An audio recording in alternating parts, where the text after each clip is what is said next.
इसमें सबसे पहले आता है बार्टर सिस्टम। रुपया नहीं तो उसमें बार्टर सिस्टम होता है, मतलब क्या होता है, गुड्स और सर्विस के बदले में गुड्स और सर्विस दिया जाता था, यानी कि सामान के बदले में सामान, वस्तु के बदले में वस्तु, इसी को बार्टर सिस्टम कहा जाता था। अब बार्टर सिस्टम में क्या क्या दिक्कत है उसको देखते हैं। सबसे पहले कह रहा है कि इसमें डबल कोइंसिडेंस होना चाहिए, मतलब कि जो चीज़ पहले के पास है उसका ज़रूरत दूसरे के पास होना चाहिए, तभी जाके उसमें ट्रांजेक्शन हो पाएगा। मेरे पास अगर चावल है और सामने वाले को हमसे मक्का चाहिए या फिर गेहूँ चाहिए, तो हमको मकई या फिर गेहूँ का ज़रूरत होना चाहिए, इसको चावल का ज़रूरत है, तभी जाके ट्रांजेक्शन हो पाता है। तो डबल कोइंसिडेंस होता था तभी होता था। इसका जो लागत जो था बहुत ज़्यादा ऊंचा था। मान लीजिए हमको यहाँ से चावल के बदले गेहूँ चाहिए, तो यहाँ से चावल हम ट्रक कंटेनर में लोड करके लेके जाएंगे, फिर कहीं जाके उसको हम लोग पहुँचाएँगे, तब जाके ये हम लोग का हो पाता था। इसके ड्रॉबैक में एक डबल कोइंसिडेंस हो गया, उसका लागत बहुत ऊंचा हो गया।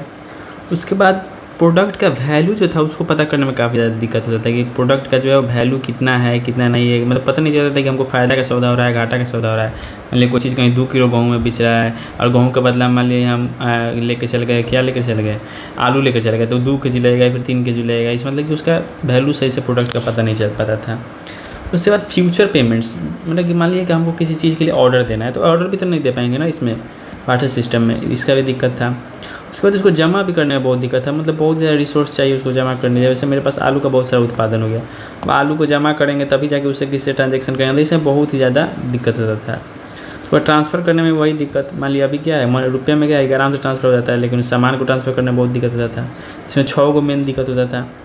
सबसे पहला था डबल कोइंसिडेंस, दूसरा था लागत बहुत ज़्यादा था, तीसरा था प्रोडक्ट का वैल्यू पता नहीं चलता था, तीसरा था चौथा था फ्यूचर पेमेंट, पाँचवा एक्यूमुलेशन और छठा ट्रांसफ़र में। डबल कोइंसिडेंस लागत बहुत ऊंचा, वैल्यू प्रोडक्ट पता नहीं, फ्यूचर पेमेंट में दिक्कत, एक्यूमुलेशन में और ट्रांसफ़र में। तो मनी का डिफिनीशन हम लोग देखते हैं, मनी को कैसे डिफ़ाइन किया जा सकता है। इसको बहुत सारा जो विद्वान लोग हैं वही डिफाइन किए, उसी को देखते हैं। डॉक्टर मार्शल बोले क्या कि मनी को जो है वो ख़रीदने के लिए खर्चा, अपना उसमें रुपया देने के लिए खर्चा का बिना किसी इन्वेस्टिगेशन के, मतलब कि लोग बिना किसी जांच के आपका रुपया ले लेगा, उसमें कोई जांच पड़ताल करने की ज़रूरत नहीं है। जैसे कि मान लीजिए आप चावल लेके जाइए तो चावल का क्वालिटी भी तो जांच होता है ना। जैसे दूध बेचने जाते हैं हम लोग, तो दूध का पहले फैट चेक होता है कितना फ़ैट है, उसी हिसाब से उसका वैल्यू लगता है। इसमें कोई भी इन्वेस्टिगेशन ऐसा नहीं करना है, रुपया लेकर जाना है, सामान खरीदिए, अपना खर्चा दीजिए, सामान खरीद लीजिए। रॉबर्टसन कहते हैं मनी पे for goods and commercial transaction, money का सामान खरीदने के लिए, कमर्शियल ट्रांजेक्शन के लिए पता ही है। सेलिंगमैन कहते हैं कि मनी को जो है सभी जगह आराम से एक्सेप्ट किया जाए, जनरल एक्सेप्टेंस है। सेलिंगमैन जनरल एक्सेप्टेंस बोले, सब जगह आसानी से एक्सेप्ट किया जाता है इसको। रॉबर्टसन बोले थे कमर्शियल ट्रांजैक्शन के लिए, मार्शल बोले विद इन्वेस्टिगेशन वाला। क्राउथर क्या बोले, मनी जो है वैल्यू को मेजर करता है और उसको स्टोर करता है, किसी वैल्यू को मेजर करता है स्टोर करता है, क्राउथर बोले वैल्यू को मेजर स्टोर करने के लिए। कोलबर्न बोले मेजरमेंट करने के लिए और पेमेंट करने के लिए, मेजरमेंट करने के लिए और पेमेंट करने के लिए। हार्टल ब्रदर्स बोले कि मनी है, बस बात खत्म, मनी है। हार्टल ब्रदर्स बोले, बीदर्स बोले कि मनी है, बस बात खत्म। प्रोफेसर नैप बोले स्टेट करेंसी जो है वही, स्टेट करेंसी के बारे में देखें, नैप स्टेट करेंसी के बारे में बोले। हार्टल ब्रदर्स बोले मनी इज मनी। कोलबर्न बोले कि मेजरमेंट और पेमेंट के लिए। क्राउथर बोले कि वैल्यू को मेजर करने के लिए और स्टोर करने के लिए। सेलिंगमैन बोले कि जनरल एक्सेप्टेंस है। रॉबर्टसन बोले कि कमर्शियल ट्रांजैक्शन के लिए रुपया देने के लिए। मार्शल बोले बिना इन्वेस्टिगेशन के लेन देन के लिए। इसके बाद आता है फिएट और फिड्यूशियरी मनी। फिएट मनी क्या होता है? फिएट मनी होता है जो सरकार के आदेश से चलता है, नोट और सिक्का जो हो गया वो सरकार के आदेश से चलता है।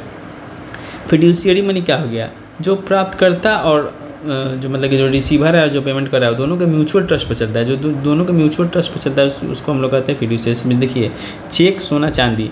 चेक जो है वो मतलब कि जब हम किसी के पास मान लीजिए हम एक 4 चेक खरीदे हैं, हम चेक लेके गए तो उसके मन पे वो चेक को एक्सेप्ट भी कर सकता है, डिक्लाइन भी कर सकता है, लेकिन वो नोट को डिक्लाइन नहीं कर सकता है। ये सब जो फिएट मनी में गया, नोट और सिक्का हालांकि एक लिमिटेड टेंडर है, एक पार्टिकुलर हद तक ही दे सकते हैं, आगे बढ़ना है। लेकिन हम लोग चेक को है कोई भी मन कर ले नहीं तो रिफ्यूज़ कर सकता है। उसको मनी को भी, रुपया को भी बहुत प्रकार से बांटा गया है। सबसे पहले आता है फुल बॉडी मनी, पूर्ण कार्य मनी। जैसे कि इसमें क्या होता है कि मॉनेटरी वैल्यू जो है कमोडिटी वैल्यू के बराबर होता है। फुल बॉडी मनी में मॉनेटरी वैल्यू जितना रुपया लगा के, मॉनेटरी वैल्यू क्या होता है देख रहे हैं। मॉनेटरी वैल्यू मतलब कि उसका जो रुपये पर लिखा हुआ है 10 के नोट पर 10 लिखा हुआ तो 10 मॉनेटरी वैल्यू, क्योंकि 10 के नोट बनाने में जितना रुपया लगा, मैंने 10 के नोट बनाने में 2 रुपया लगा, तो ये हो गया कमोडिटी वैल्यू। इसको कमोडिटी वैल्यू कहेंगे, इसको मॉनेटरी वैल्यू कहेंगे।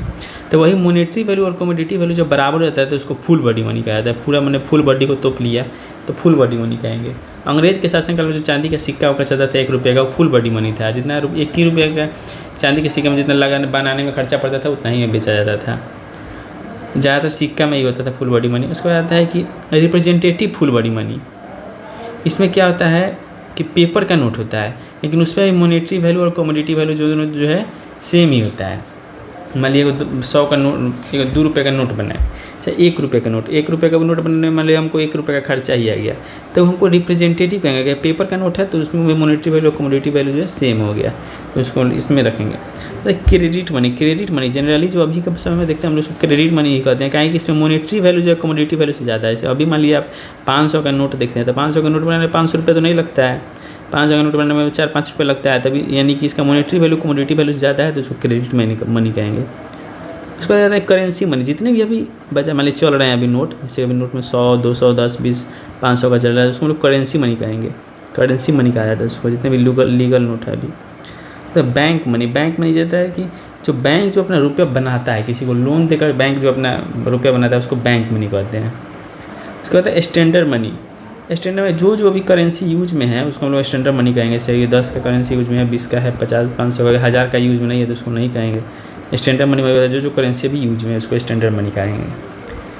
कहता है प्लास्टिक मनी, जैसे कि जो 2 आता है डेबिट कार्ड और क्रेडिट कार्ड। डेबिट कार्ड जितना रखें बैंक में उतना ही निकाल सकते हैं, क्रेडिट जो है वो ट्रस्ट पे काम करता है, मतलब जितना बढ़िया लोन को रिपेमेंट किए रहेंगे उतना ही ज़्यादा हमारा अमाउंट रहेगा क्रेडिट कार्ड यूज़ करने का। नियर मनी मतलब लगभग रुपया ही माना जाता है। Can be easily converted into cash, उनको कैश में आसानी से बदल सकते हैं।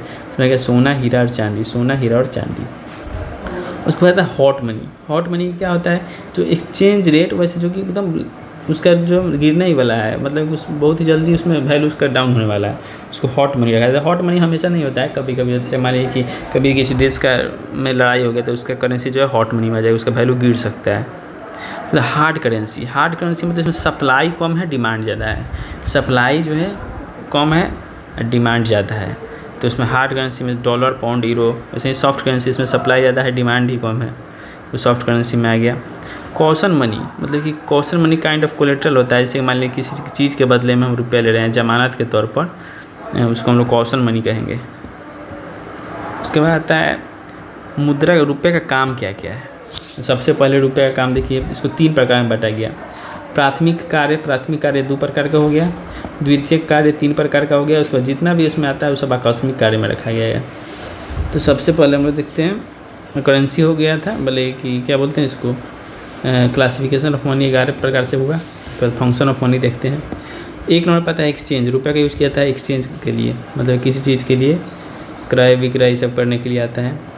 उसके बाद वैल्यू को मापने के लिए, मान लीजिए कोई 4 चक्का है, 4 चक्का का दाम 8 लाख है, 4 चक्का का दाम 4 लाख है, जैसे वैल्यू पता चलता है, इसका वैल्यू कम है, इसका वैल्यू ज़्यादा है, इसका वैल्यू पता करने के लिए। प्राथमिक में 2 ही चीज़ आता है, एक एक्सचेंज और एक मेजरमेंट ऑफ वैल्यू, यानी कि लेन देन के लिए और वैल्यू को पता करने के लिए। सेकेंडरी में देखिए क्या आता है, उधार देने लेने के लिए, इसको रुपया का मतलब किसी को ज़रूरत पड़ा उसको देने के लिए, फिर जिसका ज़रूरत है उसको लेने के लिए, तो उधार लेने देने के लिए तो काम हो गया। उसके बाद भविष्य के लिए बचाने के लिए, एक्यूमुलेशन करने के लिए, भविष्य के लिए एक्यूमुलेट कीजिए अपना रुपया, जमा कीजिए। उसके बाद भेजने के लिए, एक जगह से दूसरी जगह भेजने की तरह से बैंकिंग जैसा है। देखिए बैंक में लेन देन, बैंक लोन देता है, फिक्स भी होता है, यहाँ पे वही फिक्स वाला आ गया। यहाँ पे क्या होता है, बैंक में रुपया ट्रांसफ़र होता है, एक जैसे दूसरे ट्रांसफ़र भी इसी में आ गया सेकेंडरी में। अब देखिए आकस्मिक में क्या क्या आता है, सब जो चेक और ड्राफ्ट का जो प्रचलन है, चेक और ड्राफ्ट का प्रचलन रुपया में आता है, उस रुपये से ही होता है चेक और ड्राफ्ट का, उस बीच में आकस्मिक में आता है। रुपया का खर्चा करके कंज्यूमर को सबसे ज़्यादा सेटिस्फैक्शन होता है और प्रोड्यूसर को सबसे ज़्यादा प्रॉफिट होता है। रुपया का यूज़ ही होता है, अगर रुपया यूज़ में नहीं रहता तब नेशनल इनकम नहीं निकल पाता, नेशनल इनकम में बहुत दिक्कत होता है। उसके बाद प्रोफेसर ग्राहम कहते हैं कि लोगों के पास बहुत सारा डिसीजन होता है, रुपया के चलते ही लोग डिसीजन ले पाता है। मान लिया आपके पास रुपया है तभी जाकर रेस्टोरेंट में डिसाइड कीजिएगा कि हमको पनीर खाना है, या फिर कहीं बाहर जाके हम लोगों को ठेले पे जाके समोसा खाना है, ये सब अब रुपये होने के बाद डिसीजन का पावर आता है। उसके बाद है प्रोफेसर कोल्बर्ग और पॉल इंचिंग। उन्होंने दो प्रकार से डिफाइन किया, एक स्टैटिक फंक्शन और डायनेमिक फंक्शन। स्टैटिक में होता है कि इकोनॉमी को तो चलाता है लेकिन उसे एक मोमेंटम, एक पुश, एक किक नहीं देता है। जैसे कि प्राइमरी और सेकेंडरी फंक्शन हो गया, प्राइमरी और सेकेंडरी फंक्शन हो गया, ये सब जो ये और ये, इसमें जो है इकोनॉमी को चलाएगा लेकिन एक मोमेंटम नहीं देगा। लेकिन डायनेमिक फंक्शन जो है वो मोमेंटम देता है।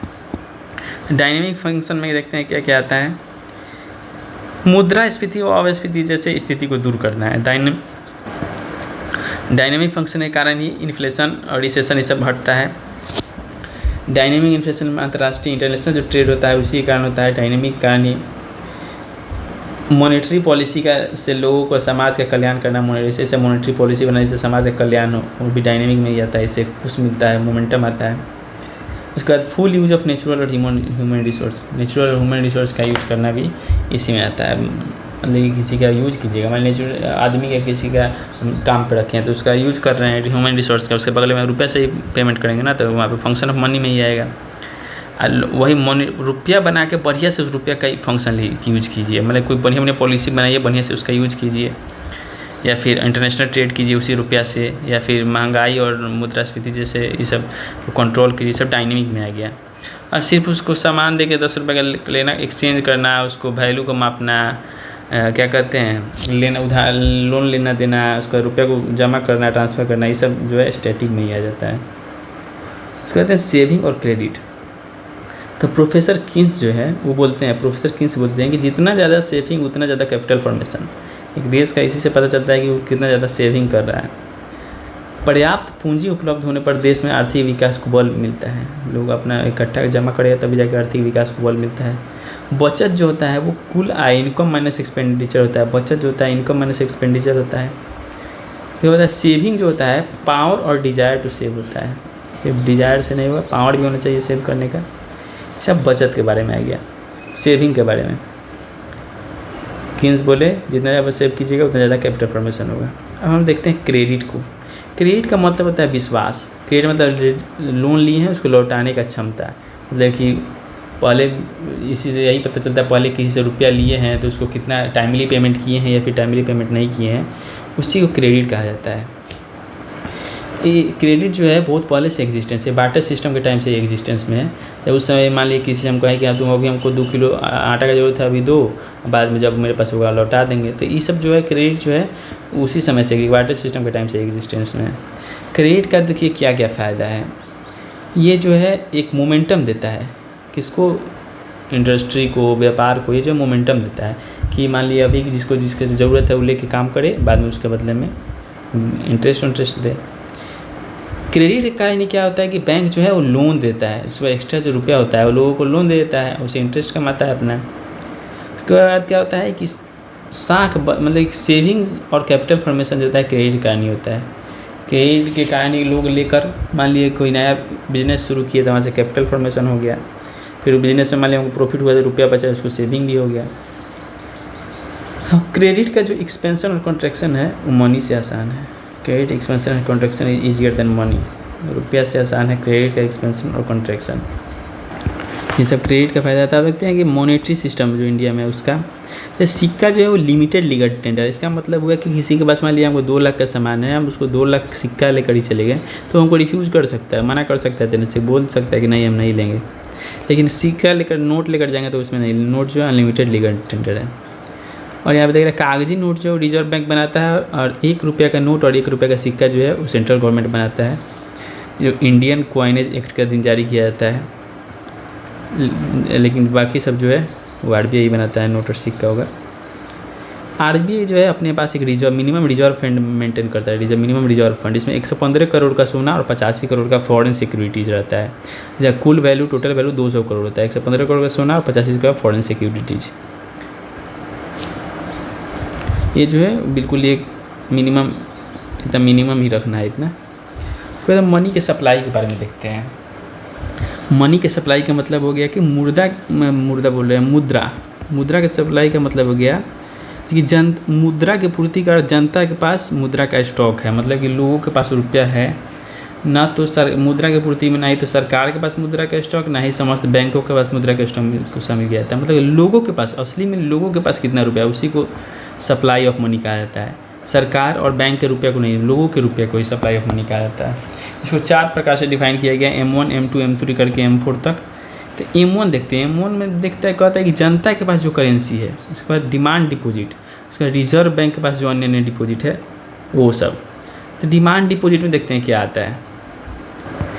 डिमांड डिपॉजिट में वही है कि लोग जो अपना रुपया बैंक में रखता है उसी को, मतलब अभी हम पास करेंसी है, मतलब करेंसी मतलब पॉकेट में 200 रुपया है, फिर हम बैंक डिमांड डिपॉजिट जो बैंक में हम जमा करके रखे हैं, जिसको जॉब चाहे हम निकाल सकते हैं, जॉब चाहे, इसमें FD नहीं आता है, इसमें FD को शामिल नहीं किया जाता है। FD जॉब में चाहे तो हम नहीं निकाल सकते हैं, मतलब कि जो सेविंग अकाउंट में रुपया वगैरह करेंट अकाउंट में, उसको हम लोग डिमांड डिपॉजिट में रखते हैं।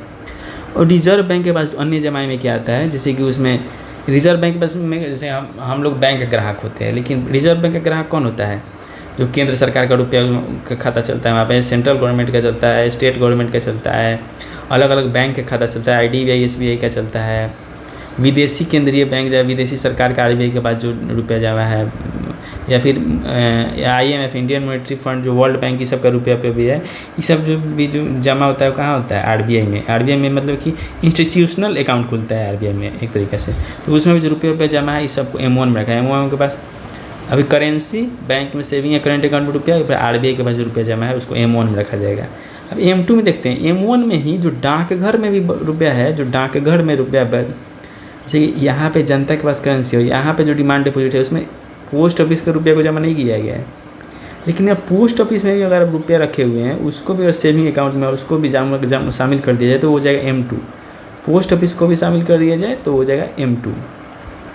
उसके बाद आते हैं M3। M3 में क्या हो गया, M1 में ही जितना भी बैंक है सब में अगर आप FD को जोड़ दिया जाए, M3 में क्या होता है, M1 तो हो ही गया, और उसमें जितना भी आप FD कराए हैं उसको भी अगर ऐड कर देते हैं, FD वगैरह को भी, जगह कि यहाँ पे M1 में FD को ऐड नहीं किया जाता है, डिमांड डिपॉजिट में रहता है। डिमांड डिपॉजिट में जो करेंट अकाउंट जिसको जॉब चाहे निकालो कर सके उसी को रखा जा सकता है। लेकिन M3 में क्या होता है कि M1 और जो FD वगैरह कराए हैं उसको हम लोग शामिल करते हैं, तब जाके M3 हो जाता है। अब M4 में देखते हैं, M3 में जितना भी डाकघर के कुल जमा, डाकघर में FD SFD सब किए हैं उसको हम लोग शामिल कर दें, किसको छोड़ के, NSC नेशनल सेविंग सर्टिफिकेट होता है, अब इसको बंद किया जा चुका है, उसको छोड़ दें तब हम लोग का M4 हो जाएगा। फिर से देखते हैं, M1 क्या हो गया, जनता के पास रुपया, उसके बाद डिमांड डिपॉजिट, बैंक दूसरे बैंक में रुपया रखे हुए हैं, पोस्ट ऑफिस का इसमें शामिल नहीं किया गया, रिजर्व बैंक के पास जो जमा है उसको, ये तीनों हो गया M1 में। M2 में क्या हो गया, M1 को और पोस्ट ऑफिस में जो सेविंग में रुपया है उसको ऐड कर दीजिए। M3 क्या हो गया, M1 में ही FD को ऐड कर दीजिए, M3 हो गया। M4 क्या हो गया, M3 प्लस M4 क्या हो गया, M3 में मतलब व्यापारिक बैंक, बैंक के सब रुपया और डाकघर में जितना रुपया सब को ऐड कर दीजिए, NSC को छोड़कर, तो हम लोग का M4 हो गया। M2 में भी डाकघर का ऐड किया जा रहा है और M4 में भी। M3 में क्या हो गया, FD नया आ गया, M1 याद ही रखना ही है। और इसलिए आप देखते हैं आगे, M1 और M2 को नैरो मनी कहा जाता है। M1 और M2 को नैरो मनी और M3 और M4 को ब्रॉड मनी कहा जाता है। M3 और M4 को ब्रॉड मनी कहा जाता है। यदि देश की मुद्रा पूर्ति को M3 द्वारा मापा जाता है, देश में रुपया का कितना सप्लाई है उसको M3 के द्वारा नापा जाता है। M3 जो है सबसे ज़्यादा लिक्विड होता है, जैसे टोटल मॉनेटरी रिसोर्स, इसी तरह M3 जो सबसे ज़्यादा, इसमें से सबसे ज़्यादा लिक्विड जो है M3 होता है। इसके बाद देखते हैं हम लोग आइडियल सप्लाई ऑफ मनी, मतलब कि असलियत में देश में रुपया कितना सप्लाई होना चाहिए, कितना नोट छापा जाना चाहिए, इसी को कहते हैं आइडियल सप्लाई ऑफ मनी। तो कहते हैं पूर्ण रोजगार की स्थिति जितना आपको होना चाहिए उतना। तो पूर्ण रोजगार का मतलब रोजगार खत्म नहीं, मतलब कि 100 में से 90 लोग मतलब मैक्सिमम लोग, 50 से ज़्यादा लोग रोजगार, जितना ज़्यादा लोग रोजगार में रहेंगे उतना ही ज़्यादा आइडियल सप्लाई ऑफ मनी होगा। और सप्लाई ऑफ मनी जैसे कि मान लीजिए उत्पादन हो रहा है, आइडियल सप्लाई से, जो आइडियल सप्लाई किसी से पता चलेगा, तो लोग जो है जितना ज़्यादा उत्पादन कर रहा है, GDP कर रहा है, उसी से उसका हम लोग जो और उतना रुपया का सामान खरीदने का क्षमता है तो उसको आइडियल सप्लाई करेंगे। और आइडियल सप्लाई से हम लोग रुपये का सप्लाई ज़्यादा कर देंगे तो महंगाई आ जाएगा, और आइडियल सप्लाई से रुपये का सप्लाई कम कर देंगे तो मंदी, रिसेशन आ जाएगा। वही लिखा हुआ है कि हम लोग को कितना रुपया किस देश को बनाना चाहिए, जिस देश में जितना भी उत्पादन हो रहा है वस्तु का, सेवा का, उसको पूरा वो खरीद पाएँ उतना ही रुपये का उत्पादन करना चाहिए। मान लीजिए एक साल GDP जो है 4% से बढ़ा, तो हम भी अपना रुपया जो करेंसी छापते हैं उसको भी अमाउंट को 4% से बढ़ा देंगे। लेकिन और उससे ज़्यादा बढ़ाएंगे, उससे ज़्यादा से बढ़ाएंगे तो क्या होगा कि इन्फ्लेशन आएगा, उससे कम से बढ़ाएंगे तो मंदी आएगा। तो जितना विकासशील देश है वो उससे ज़्यादा ही छापता है, आगे पढ़ेंगे क्या ही छापता है, लेकिन जितना विकासशील देश है जितना जितना बढ़ता है उससे थोड़ा ज़्यादा ही छापता है। उसके बाद लास्ट पॉइंट कर रहा है कि सप्लाई ऑफ मनी गुने velocity of circulation of money is equal to demand of money. यानी कि मनी का जितना सप्लाई होता है, सप्लाई हो रहा है और कितने जल्दी उसका सर्कुलेशन हो रहा है। मान लीजिए अभी हम खरीदे एक दुकान से 10 रुपये का सामान, वो फिर जाके उससे कुछ दूसरा सामान खरीदा है और दूसरा सामान वाला उससे कुछ अलग बनाया, इसकी कितना सर्कुलेशन हो रहा है और सप्लाई हो रहा है, उसी को हम लोग डिमांड ऑफ मनी कहते हैं। हम लोग मनी पार्ट कंप्लीट हो गया। आगे से हम लोग पढ़ेंगे इन्फ्लेशन से।